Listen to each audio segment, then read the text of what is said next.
All right. Welcome to the first of 50 episodes of summarizing the Final Fantasy 10 to 10 campaign. Remastered. It will not take us that long. Place? Okay.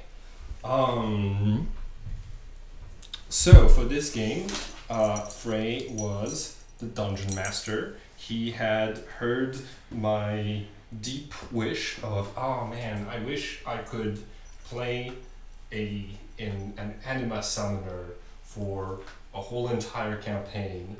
And you were like, bet I can do that. There, I've got a story from my childhood where one of the main characters is a summoner, and I told you what you were getting yourself into, and you were like, yeah, we'll figure it out. You know, we'll find ways to balance. And I think in the end we did, even though at the very end we stopped rolling the dice because it wasn't necessary anymore. Yeah, you did officially break the system by the end of that there. I want to say, I think it is notable that I went pretty quickly from like earlier in the Dragon Ball campaign being like, yep, nope, I'm not reading that. Magic, I don't need to know it, and I'm not going to. Yeah. Shit, I need to do homework to catch up to Simon. Yeah, I mean, especially like trying to GM against, I mean, a build that was intentionally every kind of busted. In a broken game system, so yeah. Watch my video on that is called "The Most Broken Build in the Most Broken Tabletop Role Playing Game." That's a good name. To understand the details of what we're talking about, in case, yeah. So a couple of changes from the original Final Fantasy X. First off, the Blondie isn't there at all. Yeah, Titus is completely absent. The main character is just Yuna the whole time. I did a little roll some aspects of Titus into Yuna, but we can get to that later. Yeah, like not knowing my ancestry. Yeah. Well, the Albed thing that is just Yuna. Yeah. But there's some Titus stuff that gets rolled into Yuna that comes up a lot later on. That's fair. I know what you're talking about now. Yeah. But yeah. So the story literally just starts with Yuna, the day of her first Trial of the Faith. And right before your first Trial of the Faith, and getting Valifor. So we're just in Beaconal. It's a totally chill, completely normal day. Yeah. In which, as per usual for Anima builds, I had to be like, okay, can I cast some spells and do a couple of rituals? I need 6 months. I need 6 months to cast all of the to do some stuff to prepare my build before we actually begin. And we were like, okay, it's been 6 months since news of Sin's return have come around. So you had 6 months to get yourself 6 familiars. And the very first thing that I did was I was like, okay, it's not cheating if I'm using my summoner abilities to find out more about the Trial of the Faiths, right? That's like, I'm just doing research. So I had one of my Soul Scavenger. I don't think we decided which one of them it was. Yeah, I don't think at this point it super mattered. Yeah. They didn't have varying personalities at the very beginning. Yeah. So one of them went, and I used the spy mechanics to be like, all right, I'm gonna have one of them perch on top of the shoulder of the head monk to try to spy on him and see what sort of preparations they do for a Trial of the Faith. Because my thought process was this is something that's done by the monks, right? I was very wrong, but so like one of the first things I do is that I have let's say it was Akira, right? I have Akira kill a fly, right? Take the body of the fly above the sleeping head monk into his quarters, drop it on him, because the fly was one of my was a victim of Akira. It could enter its body, and then anything that touched its body, the dead body, I could force them to make a saving throw or be possessed, and I succeeded. So I was spying on the head monk for the entire time. That's also when we'd established, oh yeah, those buildings definitely enchanted so that immaterial creatures can't just pass into the walls and just spy around. Yep. So you made things a little bit complicated, but yeah. I honestly, it was an early choice. It was one of the most important choices in the entire campaign. I'm so glad I stood on that. Those buildings are enchanted. It makes sense, you know, Mm-hmm. if you've got, like, you don't want fiends randomly appearing inside of your temples of the faiths. You also want to contain all of the spiritual energy that's inside, apart from the ways it is supposed to be. And I mean, given that the faith is in like a physical object that is a part of the temple, and we have, you know, we can see that like there is a like effects that can be sensed by human senses coming from that. Like you can hear the song of the faith when you're anywhere near the temple. Yeah. And you can see like all of Makalania is frozen because of Shiva.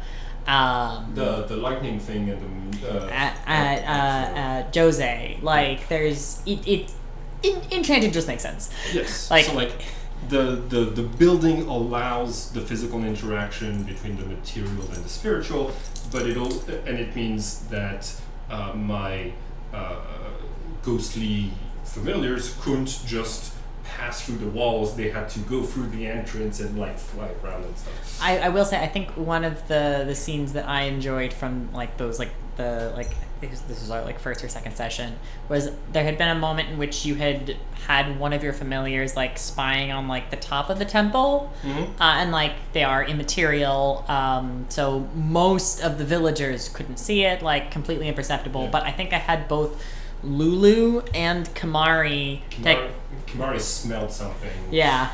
Like noticed essentially that you had a familiar there. Like Lulu just saw it, but Kamari like was able to like figure out that you had the familiar there, which I thought was a really good touch for like introducing those characters too. Yeah, like that was kind of the first, like, apart from you telling me the like specific the vague details of they raised me and took me here after Dad died.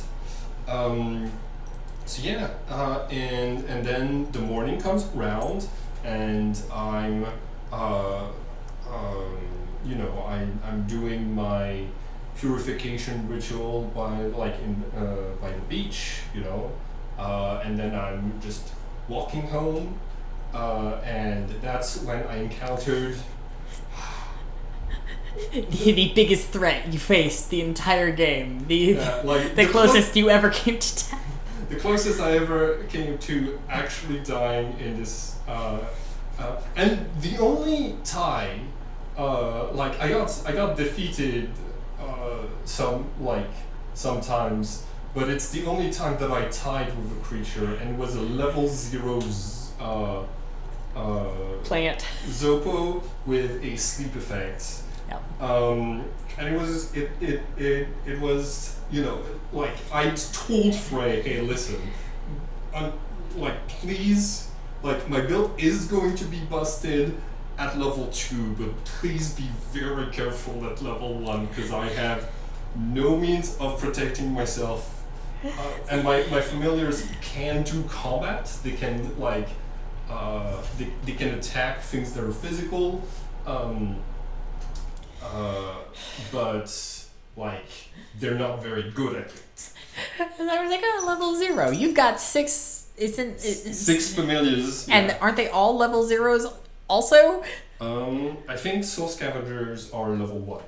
So yeah, you got 6 level 1s up against the level 0. This should be fine. Yeah. No. I got knocked unconscious, and then the familiars were like chipping away at it. Yuna was running away, and I got knocked unconscious, and then my familiars finished off the creature before it could kill me. And then Kimari had to come and rescue me from the jungle because I was unconscious in the jungle. Yeah, Deus Ex Kimari. But then the trial started. So I went in there. I had learned basically what I had learned from spying on the heads monk was they don't do much to prepare for for a summoner coming and doing their ritual. So I was like, okay, everything's already set up. I'll figure it out as I go in. It turns out I was stressed over for nothing. I go in there. I think I fucked it up. I forgot to ask the actual question. Yeah. So I go into the temple itself. I find out so there's the personality of the person who sacrificed themselves to become the faith has an impact on what the trials are like, what things they value, and stuff like this.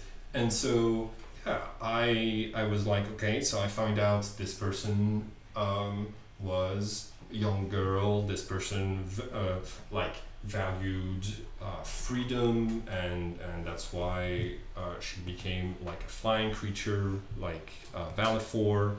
And I was like going into this. You might be. I think it would be on. Oh, it's on the other computer. Of course. Yeah, that's fine. Yeah. So I walk in, and Frey shows me basically a 4x4. There's like random letters, and I start basically and there's like one button in front of each letter, and I've got to type out a word basically. And so I brute force it. Yeah.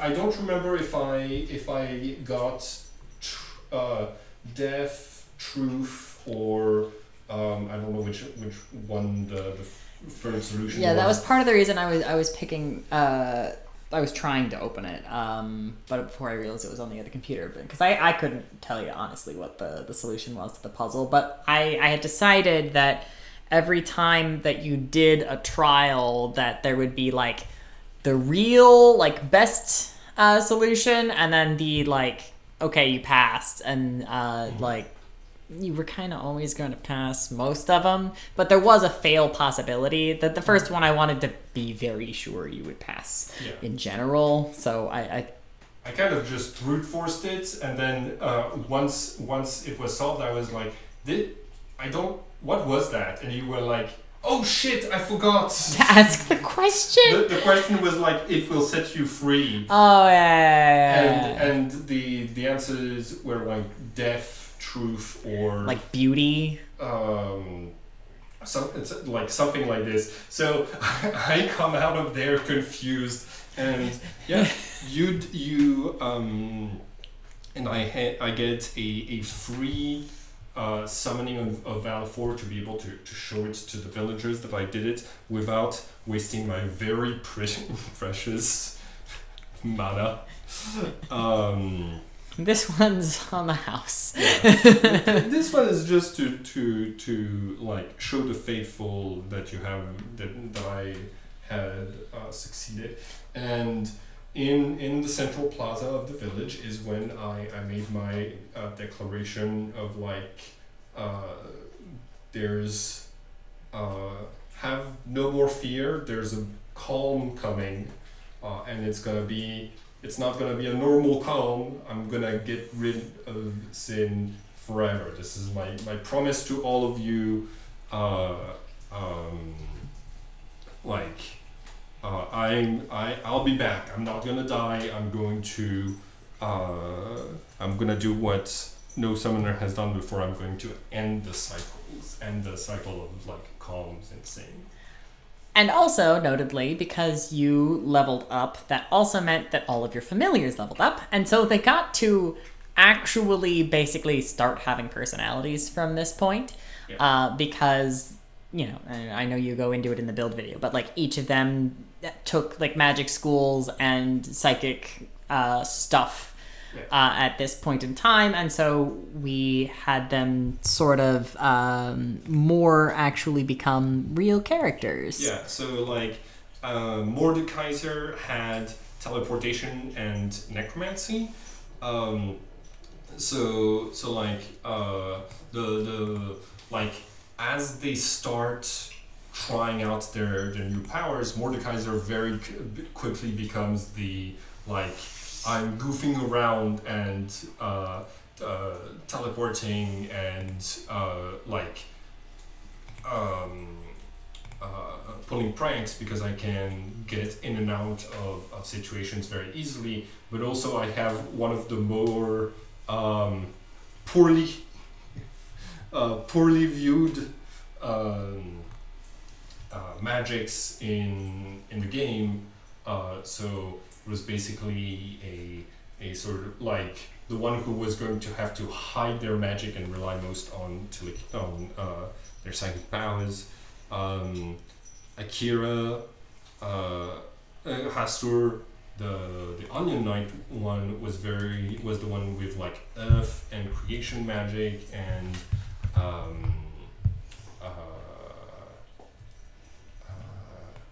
that was the I think Hastur was shielding everyone. So like the very defensive, protective type of character. And I like during the feast, I basically have them like while all of the humans and guardians and Yuna are like enjoying themselves, they're like at the edge of the village, just like trying out their powers, and they Waka sees basically what looks like 6 Yunas in different outfits, just casually throwing spells around. And I don't know what prank we started using our powers on him, like communicating telepathically in his mind, teleporting him around. Like I don't think he knew that they were fiends, but that they had been fiends at that point. But yeah, that's when we kind of start things, and then Frey is like, "All right, once the party settles down, I assume you go to sleep." And I was like, actually. Which I want to quickly note that I did definitely, like, these are all, like, obviously that's an Onion Knight, a Kate Sith, and, like, they're all, like, Final Fantasy creatures. Like, each one of them has a different, like, in their fiend form, looks like a different, I was especially trying to draw on the different Moombas that Lulu can carry. But these are all modified sprites from, I believe I took them from FF4 to make them look a little bit more Yuna-like. Yep. Notably, Tepesh here is, of course, a black mage, but with mismatching eyes, just like Yuna. Yeah. And then I took the dancer job and made it resemble a little bit more closely Yuna's song sphere from 10-2. Just some little touches that I thought were nice for your... it's not actually... There it is. All this time you couldn't see it, but yeah. So her songstress dress sphere. Wait, oh yeah. And the mismatched eyes for Tepesh. So yeah. So I said, yeah, and then you go to bed. And I was like, no, actually, I'm gonna leave behind a present for the villagers of the island. And I basically told Frey, all right, I'm going to, my familiars are going to go out into the island and they're gonna start a fight. And you were like, okay, you wander into the island, you don't really find anything. And I was like, I rolled initiative. And like I think I started out like I told you like I told you basically like I'm starting a fight. I have the AoE powers to do some stuff. So I started causing like fear in all of the fiends in the area. I gave them anxiety, and then I started reading their minds for like what their weaknesses are, and you'd given them the fire salamander stat block. So I was like, oh, they're all vulnerable to water. Okay, I'm gonna give them the on top of anxiety, I'm gonna create an illusion of a rolling wave of water that is coming from the center of the island that pushes them towards the sea, and I got all of them to basically drown themselves to death. So I went from dying to a level 0 plant to just taking on a whole island's worth of monsters in a single fight. Yeah. I mean, I did also, I think after that, because I remember... You threw some flying creatures at me. Yes. I was just like, okay, well, you killed these guys, so let's try to get you something that's more of a fight. Yeah. So, like, I like found a flying monster stat block that was, like, level 2 or 3, and I was like, okay, there's 50 of these, too. Yeah. Yeah, and I think you did land some blows during that fight. I was still figuring out the build, and I think I was trying like once like each of the familiars was doing their own thing with psychic powers until I realized no, hold on. I'm only gonna use one psychic power per turn. And the other 5 familiars are going to channel all of their power into a single one, and it's gonna and it made the effects much more powerful. And that was the point where you sensory deprived all of them. I made them all blind, and then I think you rolled so high that you removed all of their senses. Mm-hmm. Brody, nope, place. Brody, place.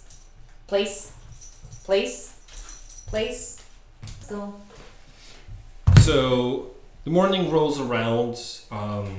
We are walking towards the beach, and you describe some ruins, and I'm like, oh, cool, some ruins. I'm gonna try out telemetry. And so, like, by focusing all of my familiars' psychic powers on Hastur, Hastur can like touch one of the ruins, and I rolled high enough to be able to see 1,000 years in the past. And I was trying to be like, all right, so like, what was life like for those people?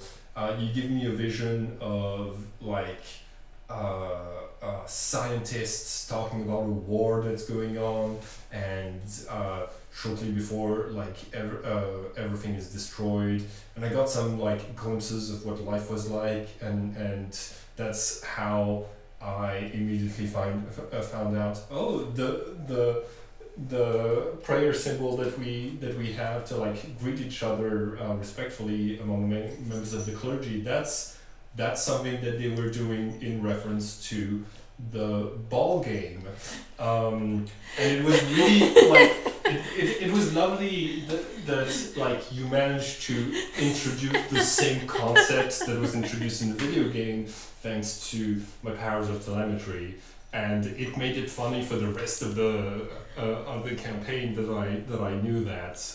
And then I offered all of my guardians a chance to like, I was like, if there's stuff about your past, your lives that you don't know about, or if you I would like to offer all of you the opportunity to see my past in full, so that like we know each other fully before we begin this adventure together.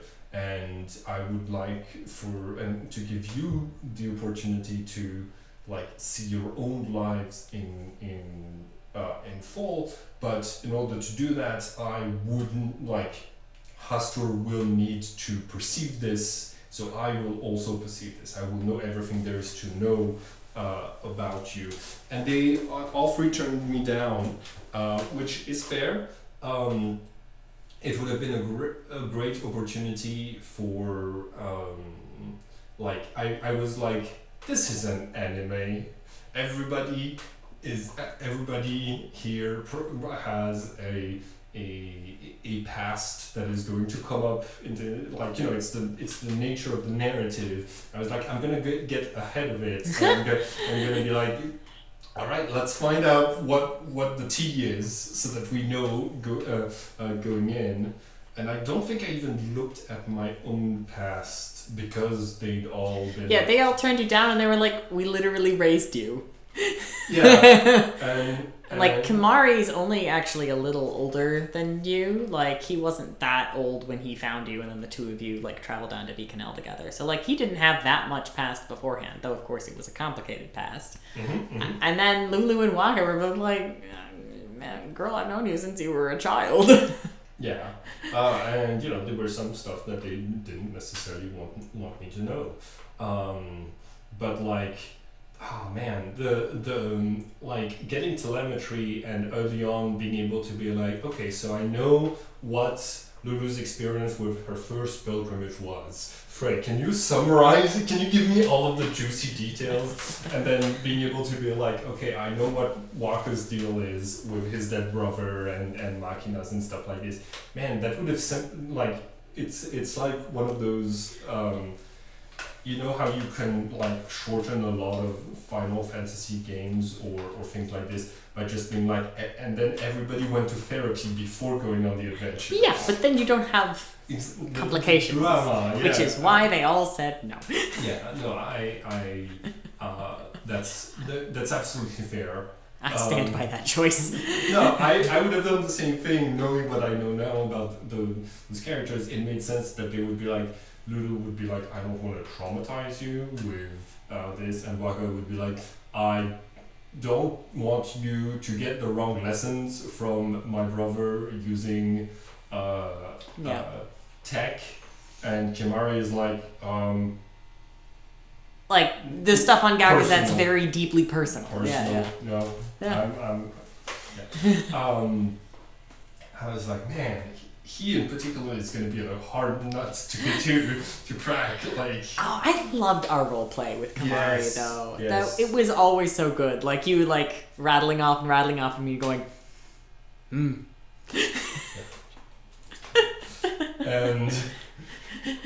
but like giving you more detail than that too. Like I can sense that, like, oh, this is what he's feeling in this time. Like, other characters wouldn't notice the subtleties of his. But that was a happy. Exactly. We meet. They're not. I don't want to call them Dumb and Dumber, but the Crusaders. Yes. Yeah. What are their names?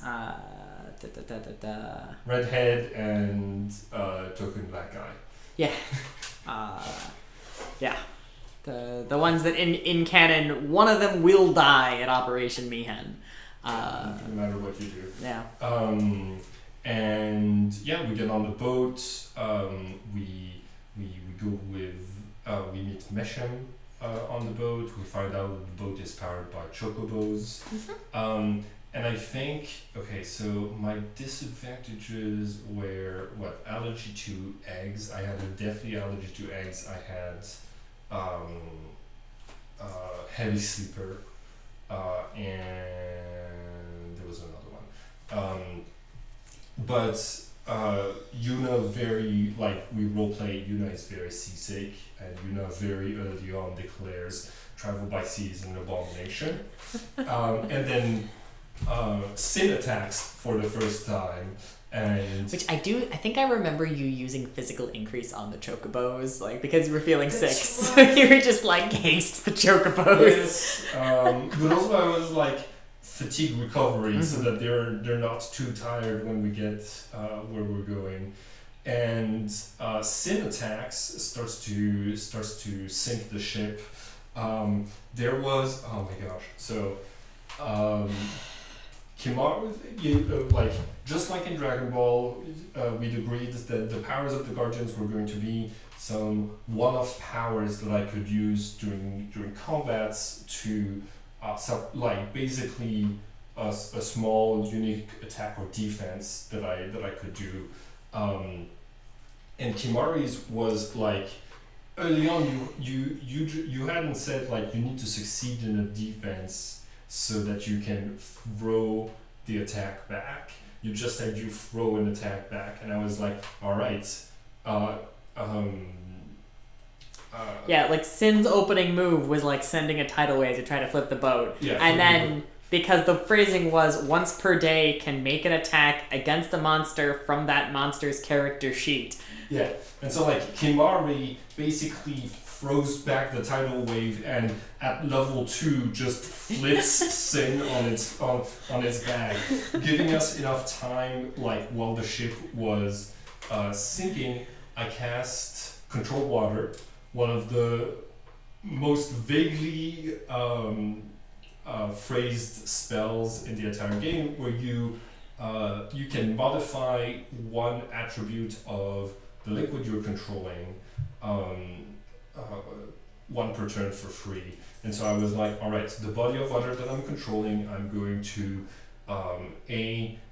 like increase the surface tension of it, so that they're bound together. And then I'm gonna make it lighter than air. I basically created a flying water platform that I didn't need, that had only a daily cost in Xeon, in mana.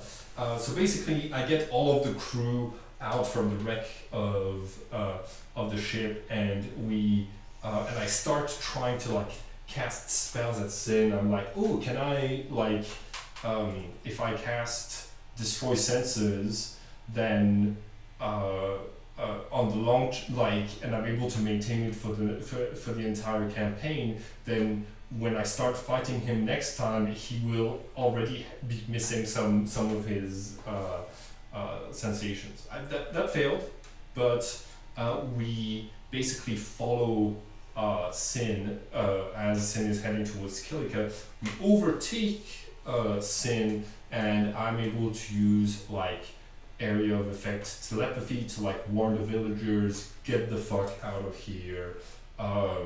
Like we do like everybody get to the temple, and atomic restructuring comes in clutch for the very first time, where I rolled well enough that Malekith was able to transform the whole like village, the whole infrastructure, from coral and stone and wood into diamond, and basically made like seeing all of the destruction that was coming to the village, I was like, I'm gonna make it very hard for Sin to destroy it. So like Sin causes the tsunami just like in the video game, but like the village isn't in ruins. In fact, it's permanently in diamond. In the aftermath of that, there is a sort of celebration, but at least one kid had been like too far into the forest to be warned on time, and like at least one person had died. So like while everybody was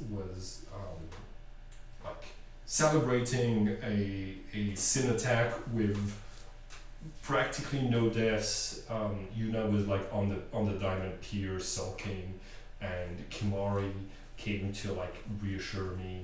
And yeah, we explored this moment of like Yuna feels that with the powers that she has, she like with her goal is to prevent deaths from that, and she felt responsible. She didn't feel like it was actually a victory to have lost even a single life. And I don't remember the details, but with very very few words, you like communicated that it it was okay, that deaths were going to happen, and that it wasn't my fault. And I remember like it was a 5-word sentence, and you were like, "This is the longest. This is the equivalent of a long motivational speech from Kimari." I really loved that scene. I especially loved it because essentially I only declared that somebody died so I could still show you the sending cutscene. Yes. Yeah. Like, but like it had an impact on me because I was like, no, I have enough power that I should have gotten everyone. So like, yeah, and it's a beautiful cutscene. It's just that like the entire time we were like, okay, so this debris isn't actually debris. All of this stuff is actually glitter. And it's literally one firefly. And it's a single firefly. But like, yeah, I think that was my first time seeing that cinematic, and it's beautiful cinematic. Truly. There's also like another very funny moment where you were showing me what Kilika looks like in game, and I look at it and I'm like, okay, yeah, that gives me a good idea. And you were like, I'm so sorry, I tried to Photoshop it, but it's very clear that there is something like wrong in this image. And I was like, what are you talking about? You were like, no, you just need to like look at it for 2 seconds and you'll find it. And I pointed at some of the graphics. I was like, is this what you're talking about? And you were like, no, I'm so bad at Photoshop, you're gonna find it in like 2 seconds. And I pointed at like 5 different things, and you were like, no, that's from the original game. And then I was like, what Photoshop are you like feeling bad about? You know, like right here in the image that I used, there was a flying spaceship, and I had to erase it. And I looked at it and I was like, okay, Frey, I'm gonna need you to take off the rose tinted glasses of like, or whatever the opposite of roasted, artist eyes. the nostalgia glasses that you have on, and to actually look at the graphics of what you're showing me, and to realize that like all of it looks like shit. All of it kind of like it looks a little like shit. It's like, as a game, I believe it's a work of art, but even with the remastered graphics, I was like, honestly, the remastered graphics did not do that much. I mean, the cutscenes look great, but the cutscenes always looked better than the rest of the game. Yeah, absolutely. Well, I say absolutely. I take your word for it. So, yeah, the next day, we wake up really late because, yeah, I've got the deep sleeper thing. You know what? It was a big day. We role play a little bit. I think Yuna uses atomic restructuring to create like a huge amount of heavy tea as part of her new morning ritual of like, I'm able to conjure huge amounts of like matter. So I'm gonna need some heavy tea every morning, and that's when you gave me the portable altar. As like one of the village elders, as thanks for what I had done, gives me this like little sacrificial altar with like enchantment tools inside of it, and it was portable, and it was one of the things I asked early on about, so that like could use the anima mechanics so that whenever I killed something, the power of flies would be absorbed into it, and then I had the raw energy necessary to start making magic objects. I can't remember. I know I had at least thought of it, but like when they handed it to you, were they just like, we were gonna give it to our own summoner, but you did just save the village, or did they say that out loud, or was that just something I thought about having? No, like I do remember it was to like I do remember that detail. Yeah. We I think the duel with what's her face was after, right? So like we head up towards the temple. There's this big boss fight, and I am like, okay, I could fight this whole thing, but instead I'm going like, I retreated. It was this like huge boss plant monster, and I was like, okay, I'm gonna try out a couple of like I was like, listen, if I can transmute air into diamond, I'm just going to drop a pointy rod of diamond on this thing from very high up. And like I create a couple just to be like, okay, I've never done this, I don't understand the physics really well. I'm gonna try it out. See what sort of damage I do with these before I do it. And like you did the math on like the destructive power of one of those, and like I had a row of diamond rods like planted in the ground ready to go to like teleport really high up, and it was like the third largest that I dropped into the ocean nearby, and created such a huge explosion that I was like, oh shit, I would have blown up the island if I used this one, and it wasn't even the largest one that I could have dropped on the island. Yeah, I like estimated the. Well, no, I didn't have to estimate the mass. You could tell me the mass that you were like summoning. Yes, and like, you know, I estimated a terminal velocity. Got a very simple like force times basically got the force that it was exerting in the moment of inertia, and then compared that against like dynamite. Yeah, and and when we got to like a kiloton of dynamite, that was when we stopped. Yes. Yeah. I don't remember if I did that scene, but I'd always planned with like much later on in the other campaign for Meshem to use his glasses to look at this scene and to be like, oh shit, she didn't know what she was doing, and we came this close to all dying because of her bullshit. You did. You had that. Okay. Which is good. But like, yeah, that was one of the moments where I was like, I gotta be careful with the powers that I have, because Yuna is not a physicist. She doesn't have points in math. She's got occult, persuasion, and a couple of other skills in very small amounts. We basically I dropped diamond rods on this thing until it was dead, so we didn't. It wasn't really a fight. I mean, it was an optional boss in the game, anyways. It was blocking my path, so and Yuna was like, listen, this thing is gonna kill some villagers if we don't take care of it, so we gotta. I go up into the temple.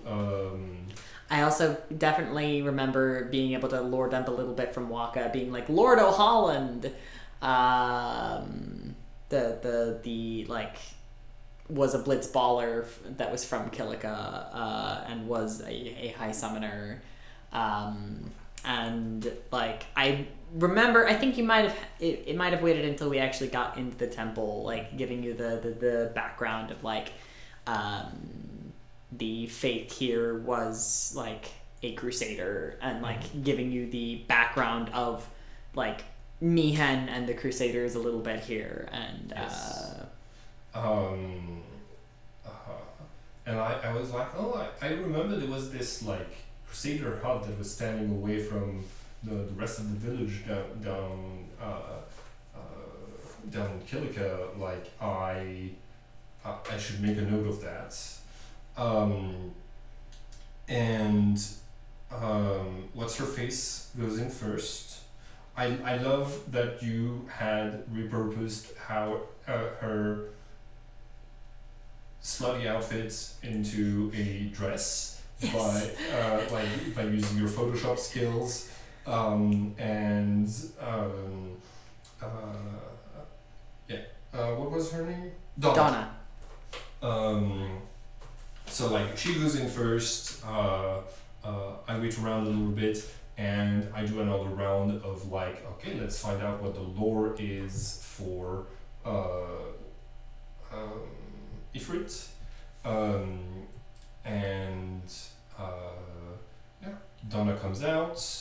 I go in, and like it was something to do with like the like there was a beam of fire.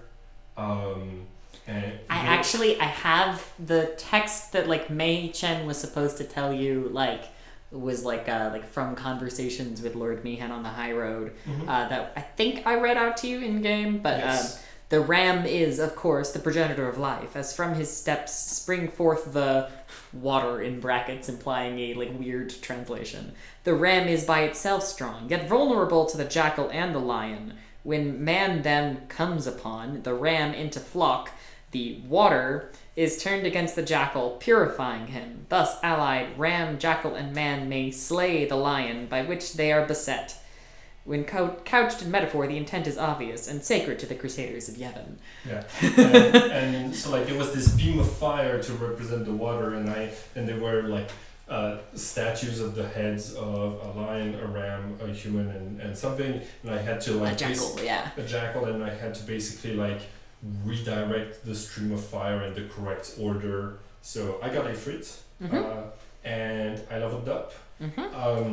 What was your remind me your initial intent for leveling up? Was like you were planning for me to level up more than once per temple at the very beginning, and then very quickly at level 3 with what happened at level 3, you were like, okay, you're only going to level up once per temple.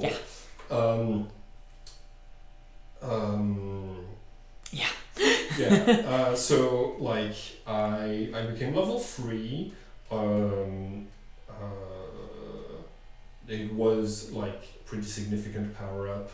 You introduced the mechanic of by fulfilling certain conditions, I'll be able to summon like the stronger versions of each of my faiths, and you were using some of the anima mechanics. The summoners have some very interesting mechanics that are actually roleplay restricted. So like the GM has control of when those restrictions can be fulfilled, and I had to walk through an inferno of fire to accomplish the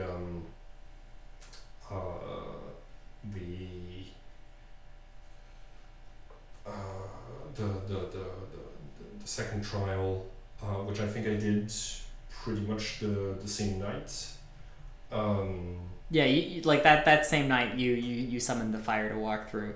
I think you realized, okay, so because there was the trial of the faith, which you automatically got whenever you like visited the faith and passed the trial. The song of the faith was like the second level, and you knew the details of that one. Yeah. And then the third one is the dream of the faith, which I was not necessarily telling you. Yeah, I would, if I happened to fulfill the conditions of that pact, I would get the third level of that faith. Which by this point you already had actually the dream of the faith, which is why this was around when we introduced it, because the dream of Valifor required the invoker to save 5 people from certain death. So I was aware that there was a third thing to unlock that I just didn't necessarily know ahead of time. Yeah. But yeah.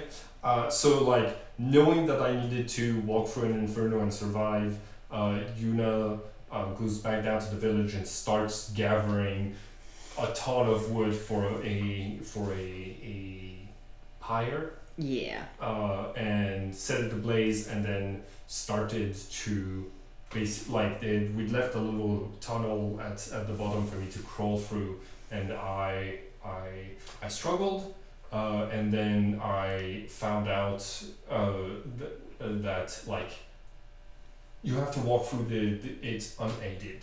That's an important part. So, like no magical powers from anybody else. But I found out that I could summon 2 incarnations at the same time, and that was what allowed me to go through the entire thing. Like it was a very nice ruling on your part. But yeah, and then the duel with Donna, basically like Donna was like being very haughty and everything, and I was like, hey, listen, we're both going on the pilgrimage and we're both going to be facing some really hard trials. Do you want to try to fight each other as a way to learn from each other's fighting styles? And she was like, I don't have anything to learn from you, but fine, I guess. Yeah. But like the mana resource takes forever to recharge. So I was like, I'm going to create an illusion, thanks to psychic powers, where we are going to fight each other based on like not necessarily our skills, but what we believe our skills to be. And so like so basically I was doing a matrix. I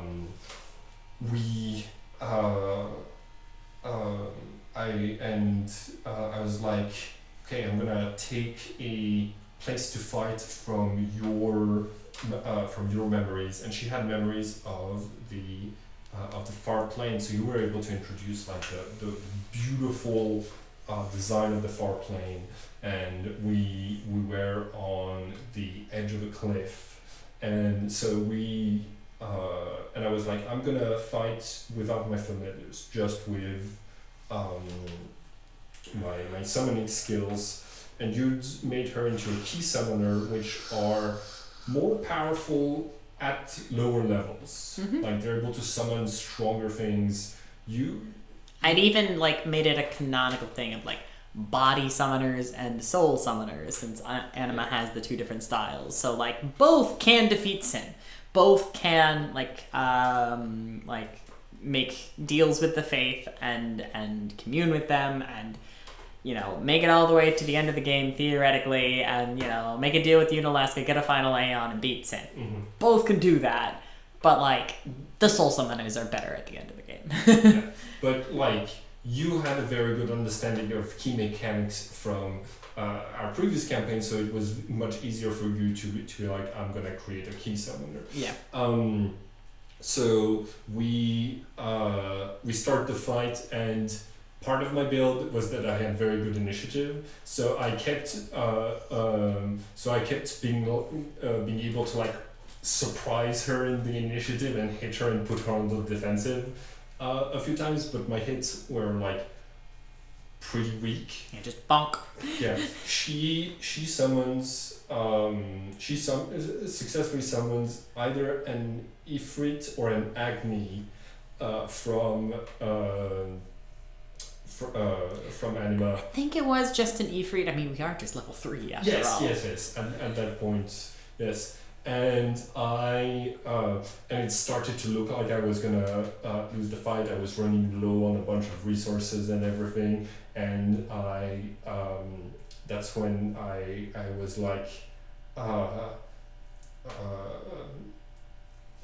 I'm gonna use my trump card, and I basically tried to banish the Ifrit that she had summoned, but I was fully incompetent in banishment. I was terrible. And the fact that I was trying to do it in a single turn gave me a -100 penalty, and I decided to fail on purpose. So Yuna shouting, incompetent banishment, used her secret technique, which when you fail badly enough at a banishment roll, you actually summon a bunch of creatures of the same type, a legion of creatures of the same type that are either as powerful or stronger as the thing you were trying to banish, and they're all immune to summoning powers. So you can't. So summoners can't control them or banish them during this fight. And then I jumped off of the cliff, hoping that in the time that it took before I hit the ground, the uncontrollable legion of Ifrit at the top of the cliff would defeat Donna. And that's what happened. And before I hit the ground, we both woke up. And I had won this duel, and she gave me a scroll to summon some of the... one of the arcanas, a lesser thing, but I think I have it on here. Yeah, she gave you the Fool. Right. Yes. So that allowed me to cancel out penalties and bonuses to summoning. It's a nice one. And for Value 4, I knew that I needed to rescue someone in Luca. Yeah. Okay. Owaka, I believe, was who I had you rescuing. Yes. Absolutely. So yeah, things progress. We stayed the rest of the day. I start to work on some on some artifacts based on the fireflies I got from their boss. And then when the next day it's time to get on the boat again, I'm very quickly all right, everyone, now that everybody is on board, I'm going to declare that travel by sea is an abomination. I'm going to teleport us directly to the Luca harbor so that we don't have to do this bullshit again. I got us there very quickly. We go down at... interrupt me if I'm forgetting anything. We go down at the big stadium where there's going to be this big tournament that I'm very excited about. There's this team that the Luca goers that taunt Waka, and I'm like, okay, whatever, you're gonna win. I have so many buffs that I can put on you, and he was like, no, don't, that's cheating. There was a troupe of musicians that were performing in the streets trying to get money, and that's when I decided I was going to start wrecking the local economy. I had Malekith conjure a diamond, and I left them a big fat tip.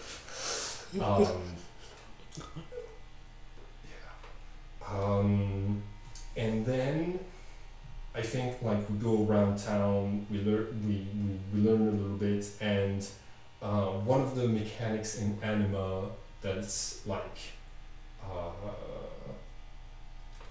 a complicating factor is it takes you a certain amount of time to learn certain spells, especially the higher level spells. And when I say a certain amount of time, I mean without a trainer or the proper resources or things like this, it can take you decades to learn the upper level even spells. in a high magic setting, which we had set this as. Yeah, we had set this as a high magic setting, and I was like, okay, I'm gonna need some training, so let's stay in Luca for a couple of days, and I'm gonna enroll all of my familiars except Cronenberg. No, yes, No, you did enroll Chronotrigger as well. Except Mordekaiser. No, he was still there. He just wasn't learning nearly as much because necromancy. Because necromancy. So like I'm gonna enroll all of them at the monk training grounds. The warrior monks tower. Which is a bit of a misnomer because they're also magic. Yes. And so like what and in the meantime Yuna was going to work on making some magical items. I remember what I did during that week of training was I created I enchanted my own artifact making tools to make it more likely that I would succeed on the future magical making artifact making skill checks, and then I made the ring of mana absorption that allowed me to cast the necromancy spell to drain the mana off of other creatures an infinite amount of times, which allowed me to regenerate my huge 7 pools of mana in between fights, which was very necessary for me to be able to do stuff. But you jumped right over to your crafting station, but you forgot the meeting that you had as soon as you got to the Warrior Monk Academy, because they were just like, okay, we'll teach you. No, hold on. Before that. Okay, you finished. When you wizards can sense other wizards pretty naturally. They're able to sense when somebody has the potential. It requires a roll, but it's a passive roll. But also, it's much easier to detect a wizard when they are accumulating large amounts of mana to cast big spells, right? So what I did, in order to get their attention and skip the I'd like to talk to your boss, please. I had all of my familiars start to accumulate, but I had the in order to not get into trouble for all of my magical stuff, I had an illusion in an area of effect to make to hide any magical effects that I had that I was doing. And basically anything that my familiars were doing looked natural, or rather they were indetectable in the supernatural sort of way. And so I have them start to accumulate a lot of mana, they're about to cast big spells, and then I drop the illusion so that it looks to any wizard on the inside, it looks like someone just accumulated hundreds of points of mana in a single turn. A really, really frightening thing to find out that you've got 6 spellcasters on your doorstep that just started accumulating enough magic to cast meteor or which I notably I sort of glazed over it here, but I did decide, because Keenock is supposed to be in charge of the warrior monks and vaguely the military arm, he's kind of also in charge of the crusaders, but not really. And I sort of decided on a whim, okay, Luca exists, so there must be something they're doing to repel sin on a semi-regular basis. Same thing with Bevel. Bevel exists, so they must be doing something. That something's got to be magic. That magic's got to be coming from Yevon, and priests maybe, but it made sense to me that warrior monks, the main thing that they're doing is repelling sin. So magic. Yeah. So they had 2 towers on each side of the entrance to the Luca Bay and those were magic academies essentially. And because, like, well, who would possibly want to be attacking a base that's all about defending everybody from sin? Like, you'd have to be fucking crazy. So they didn't have that good of, like, defenses on the land side. Yeah. Like, it didn't have guards. We just kind of walked up to the door and then started accumulating. yeah, because, like, why would you be here if you weren't a warrior monk? Yeah. So we got some very quick introductions where we were like, hi, we need training. And they were just like, I will kill you. Do not move. Yeah. We started the training. I remember you came up with one NPC for every single school of magic to be the high trainer of that, except necromancy. You're still glossing over somebody. The first thing they did, of course, was bring you to their big boss. That's right. Like you intentionally tried to skip over all the bring me to your leader stuff.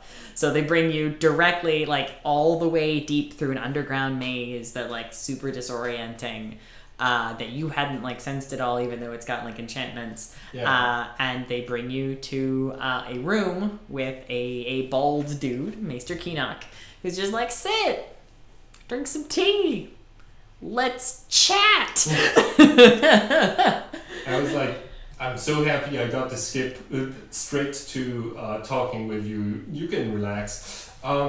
We have this, like, semi-tense conversation because I some of my, like, passive powers, like hiding my supernatural stuff, he got through relatively easily.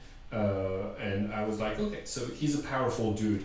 When it became tense was when I said something, like, vaguely heretical about, like, I'm gonna kill Sin, and he was like, hold on 1 second, erased the memories of, like, the monks that were present so that they forgot that I had just said that, and I was like, oh, he's that kind of...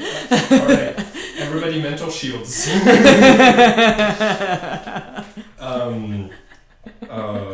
I was like, you did the, like, oh yeah, he's a religious leader and he's creepy. Very good. But yeah, like, all things considered, that interaction went pretty well. I was like, I'm not afraid. I'm just here to kill Sin permanently. And he was like, okay, well, A, well, B. Forget about this. Yeah, you can try. Give it a go. So yeah. So, like, we've got a full week of training montage.